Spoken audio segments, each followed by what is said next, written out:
let's just do one or two Mishnas over here for Sukkah, because we were doing a Mishnah every day.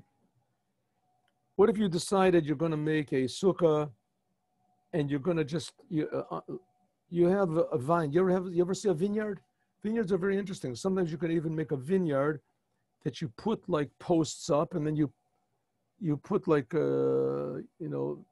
above your head, say up 6 feet or whatever, and then you string the vines. It's a vine. So it grows on the vines, and then the grapes come dripping down, right? The grapes come hanging down, and you just pick the grapes. So you get this idea, and you say, hey, you know what? I'm going to make my sukkah underneath these grapevines, and I'm just going to pull the grapes down. I won't undo them. I'll pull the grapes down, and that'll be my schach. And then after the holiday, I'll lift them back up on these, I'll make these, nets on the top again. I'll make it again, and I'll put pretty good idea, then I'll save money. So he says, if you decide to do a thing like that, hidla alav,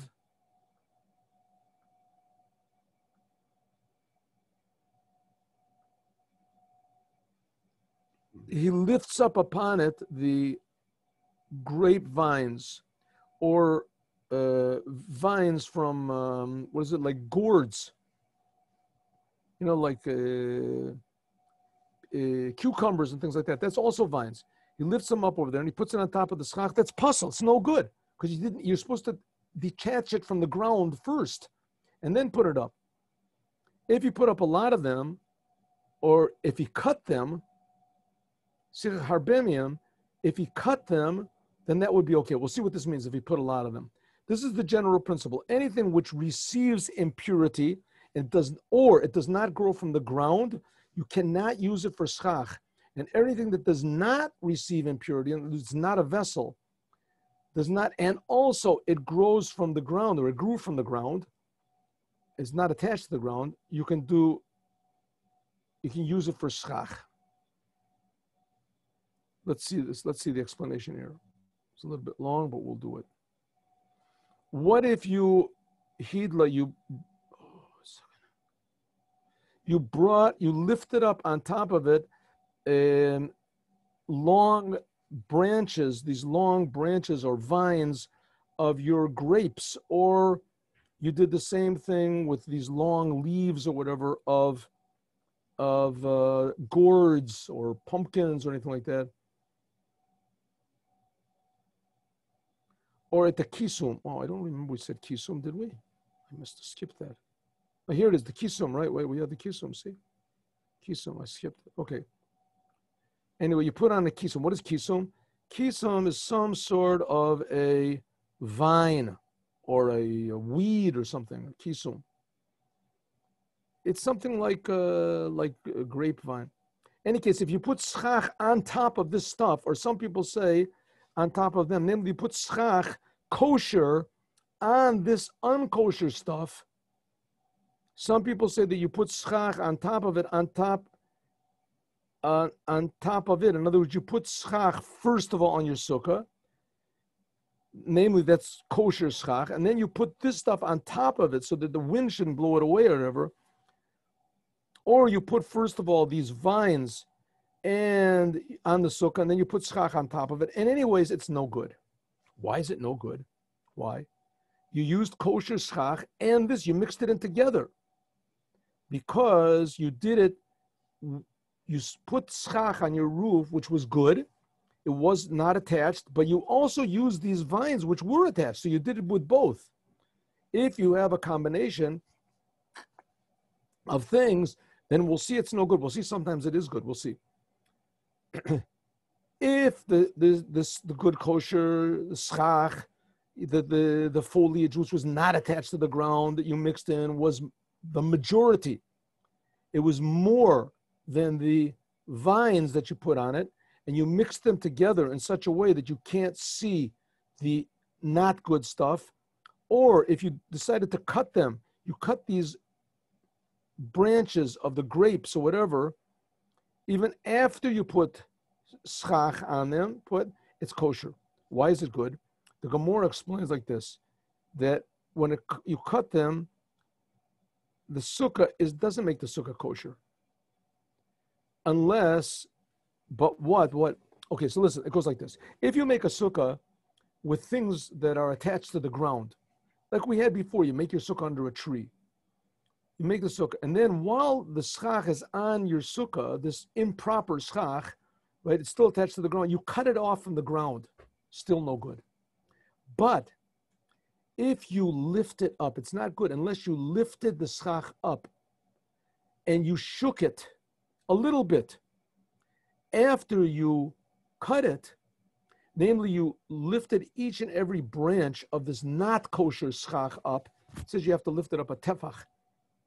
And then you put it back down, then it makes the sukkah like brand new. And that's what it says. Chag HaSukkos ta'aseh. You have to make the sukkah. It can't be made on its own. In other words, you can't put schach on top of your sukkah, foliage that's still attached to the ground, and when it's on your sukkah, right, then cut it off. It's no good. That sort of makes your sukkah automatically. You have to cut it off first, then it's kosher before you put it on, and then put it on. It says, Lo mina asur, the sukkah cannot be made. You have to make it when it's kosher. In other words, at the time when you make the sukkah, it has to be kosher. And it has to be fit to make a sukkah from it. And then afterwards, and not that you make the sukkah and that's not kosher, and afterwards when it's on there, you fix it up. That's no good. Therefore, when you put schach on with branches that are still gathering down, that are still attached to the ground, and you cut them off from the ground, so therefore it's no good. What do you have to do? You have to lift them up as though you're putting them on brand new, just like we explained before. This is as though you're wrecking your sukkah and you're going back and you're building the schach again. Some people say that even if you put a lot of them on, nevertheless you have to cut them off. Even if you put more kosher stuff than not kosher stuff, nevertheless you shouldn't even have one stick of not kosher stuff over there. So that's what some people say. Namely, the rove of the schach, even if it's from the improper, if you cut them up, but nevertheless, if you cut it off from the ground and you lift it up and shake it, it's good. This is the general principle that we said. Anything which receives tumah, like a vessel, a garment, shoes, pants, anything like that, and it does not grow from the ground, or it does not grow from the ground, anything which does not grow from the ground, like pieces of metal or rubber, things like that, things that have been made by man, even though that it doesn't receive tumah, rocks, like for instance, skins of animals, right, that you didn't, even if you didn't work on them, but because it did not grow from the ground, right, it doesn't grow from, even though it's skins of animals that are not worked on, so therefore it does not receive tumah, it's not a vessel, but it didn't go from the ground, it's no good, you can't use it for your sukkah. And anything which does not receive impurity and does grow from the earth, and like we said, but you have to cut it off, that you have to have these two things. First of all, it grows from the ground, it's cut off, and it doesn't receive tumah. If you have, let's, for instance, a chair that you made from wood, so it's good, it's made from wood, it's cut off of the ground, but it's a vessel. Because it's a vessel, so it's no good. No good. And you have a shirt that's made from what's it called? Linen. Linen grows from the ground. That's okay, and it's cut off, but you made it into a shirt, so it receives tumah. It's no good. In the Gemara, it says, like it says, Chag HaSukkos ta'aseh, you have to make a Chag HaSukkot. It says you have to make it from what you gather up from the threshing floor and the pressing place. In other words, what's left over in your goren and your yekov, what's left over in the threshing floor and from the where you make wine, what's left over. In other words, after you've cut these things off from the ground, then you can make your sukkah from what's left over. Okay, that is, I guess we'll finish this. Sezeh klal. Here we go. when it says this is the general principle in our Mishnah and other places, also it says the same thing.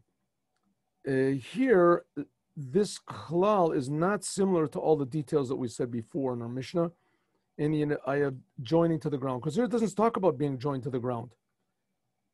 But because our Mishnah is talking about schach that's no good, so therefore it says this is the general principle, just to let us know that in addition to what we've learned before, namely that you have to cut it off of the ground, that you can't do schach with something, there's also two principles, namely what?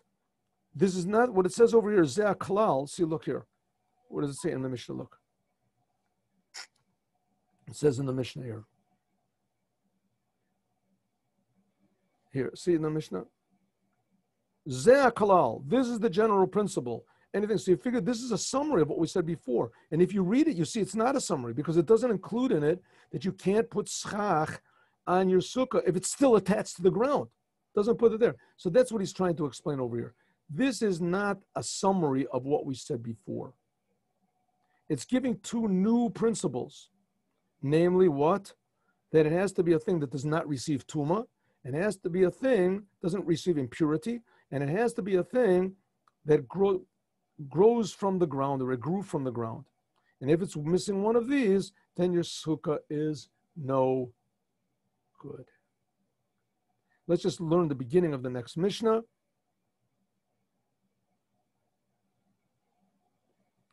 What if you have bundles of hay,